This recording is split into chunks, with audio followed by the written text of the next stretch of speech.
Hey, stand tall, Dave Brown.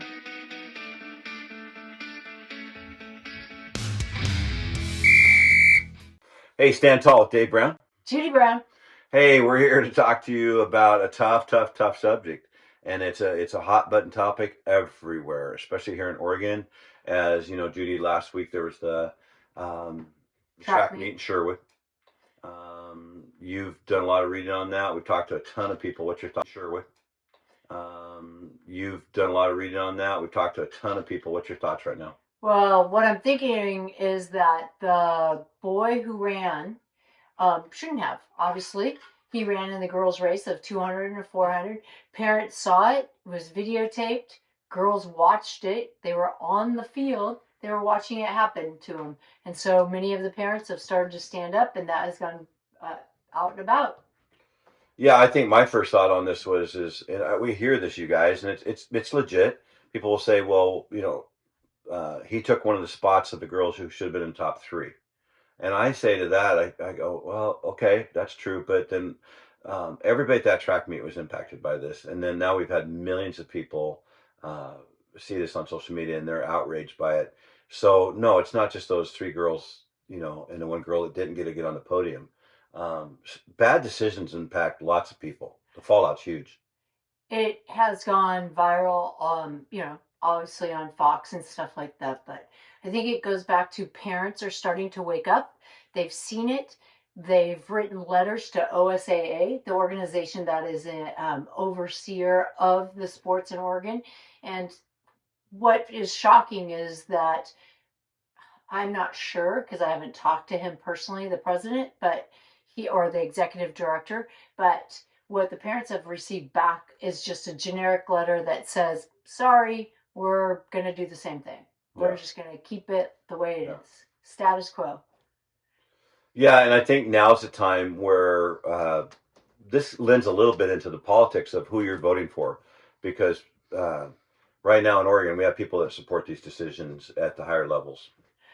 Definitely, but there is a coalition of women who are in the legislature, and they're probably, I want to say, 10 to 15, who signed a letter that was sent to OSAA stating that they do not want this to happen anymore. They Yep. do not want boys and girls sports. And again, I don't know what the response back is from the executive director to those 15 legislators. Uh, Ladies, but they are standing up for what Title IX should be all about. Yeah, and I want to make it really clear for Judy and I, as longtime coaches, we've been part of OSAA. We've been part of their trainings. I've been to their offices so many times. Part of the state seating committees for tennis for forever. There are good people at OSAA. This is not a bunch of bad people. They're caught in this public education system now that you have to support a lot of these new things. Because where's transgender athletes 4 years ago playing in girls' sports? I did not see them. Was there pronouns 4 years ago? I did not see that either. Where was all this gender, equity training 4 years ago? We did not have that. We had more about concussions and about just first aid. That's it. So I believe this is adult agenda based BS that's going on out there, and it's really hard to be, from our standpoint, in education. You're 34 years. I was 20, and then 4 on the school board, and then but a ton of time coaching different various sports. And we want to say again that the OSAA provides a great opportunity, and they govern. They're kind of an independent nonprofit, I guess. They govern the sports, but this is a terrible decision on their part. But I think they're boxed in. I think they're boxed in by the state. They have been boxed in, and that's exactly what the letters have stated. And their ODE has mandated many um, rules and regulations, and that's exactly what's happened. I also believe that maybe even our Christian high schools need to stand up because it's not in their bylaws. That's not what they want. It's not what most people want for girls to have boys participate in those sports because we know so many different things about girls Right. that are developed differently. But it goes back to ODE has mandated many things for our schools, for OSAA, and other organizations. Well, what would you say to this comment? I really believe that we're big time sports people. We love sports. We love watching them live, Yes. and there's almost nothing better than a high school event. And we've seen Roger Federer, Rafa Nadal. We've seen NFL football, Major League Baseball. We've seen NBA games. High school sports are awesome. But at this point in time, people making these decisions are caught up in this tough cultural time, and it's really frustrating. I'm sure for some of them who don't really necessarily agree with this, but if they want to keep their job, they got to follow these rules. Being with you have your admin license and stuff, how much peer pressure is there? There's definitely the peer pressure. You have to follow the rules. If you say something, then you're reprimanded. I have friends who've been reprimanded for standing up for the right things for kids in all areas, from sports to discipline, and they have been reprimanded. They've been pushed back or pushed back into the classroom where they can make an amazing difference in our school systems. Well, let me ask you this, and we've said this on several podcasts now. Again, Judy's coached a lot of girls in sports, and I've coached a lot of guys. And then we coached the last 4 years uh, together at Canby High School with Canby girls. Great kids, great school. We loved our experience there. Tons of great people in Canby, and we live in Newburgh, and that's where we work. Tons of great people in Newburgh too. Not everybody. There's a lot of people in there now that are not there for anything other than agenda-based politics. But I would say really the most power isn't at the OSA, and it's not at the ODE, and it's not with Joe Biden and his crazy thing he did yesterday. We'll get that in a second. It's the parents. They can say no to this. They can just tell the coach at that time, our daughter's not playing today against a boy.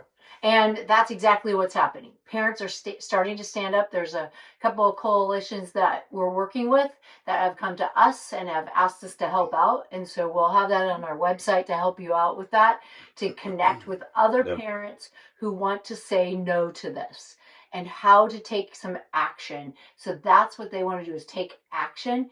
And even we even have parents that we've talked to and others have talked to, and even athletes are, they're standing up and they're saying no, and they're walking away from their event and saying no, I am not going to participate against a boy in my girls event. Right.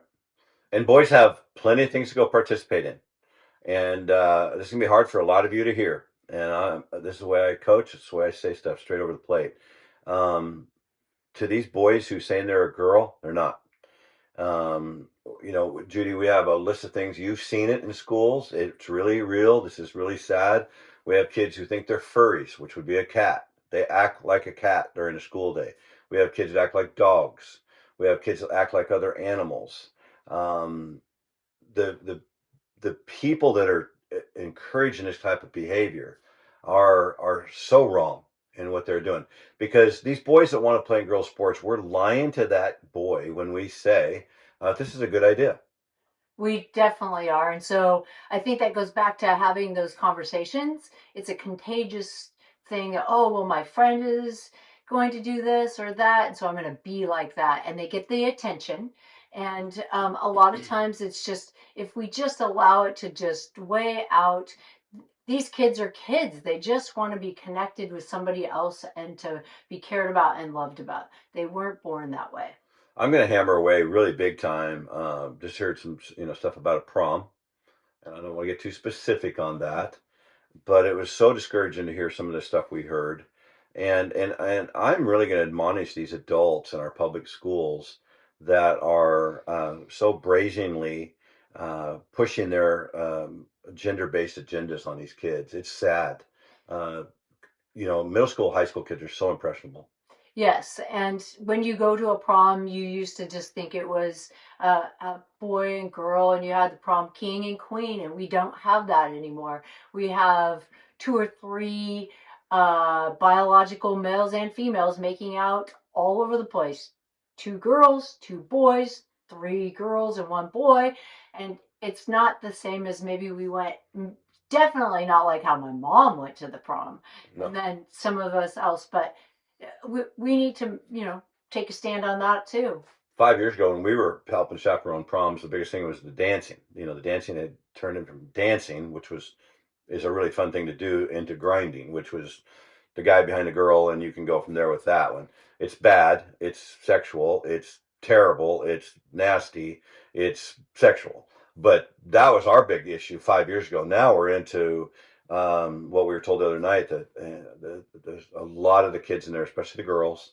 Especially the girls. Again, the girls are getting attacked. I think they're being misled by a lot of people, adults, and especially some staff members out there who are pushing and misleading these girls if they have one little thought in their head that yeah, you're going down this path, that they really don't even have a clue how tough that path is going to be.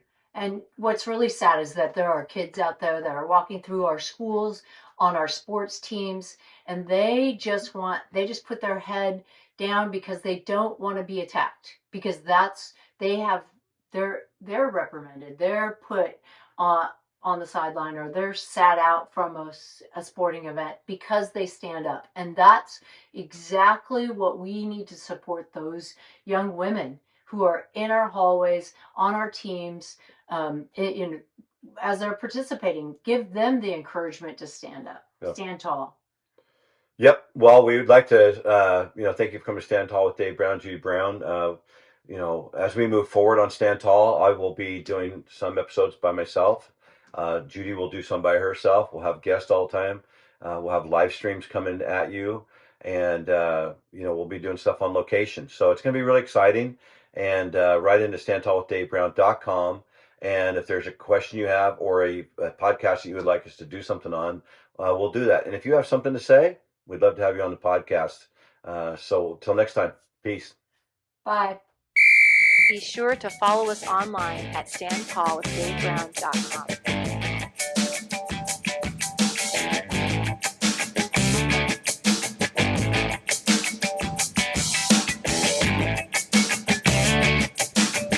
You know what? Cut his mic.